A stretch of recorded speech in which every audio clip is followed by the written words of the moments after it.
Ilang K-pop group and artist dinominate ang Billboard World Album Chart.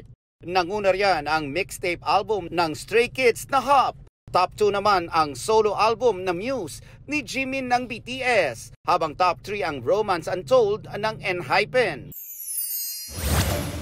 Karakter ni Dennis Trillo sa Green Bones tila nag-crossover sa isang South Korean series sa latest niyang TikTok video.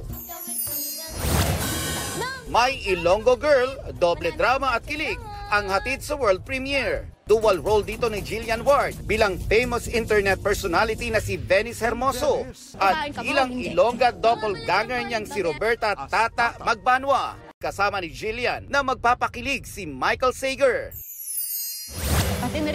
Nag-world premiere na rin ang GMA Afternoon Prime series na Prinsesa ng City Jail.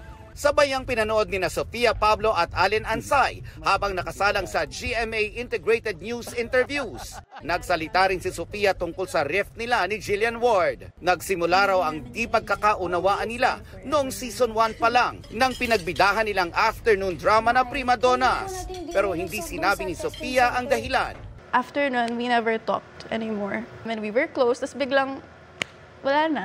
Basta like literal, wala na. In a snap. Wala pong buwelo na ilangan. Literal, stop. Mga dati at bagong makakalaban at kakampi ng karakter ni Ruru Madrid sa Lolong Bayani ng Bayan, ipinakilala na sa isang Grand Media Conference. Nelson Canlas nagbabalita para sa GMA Integrated News. sige na, tumakas ka na. Ako nang bahala rito. Sige na.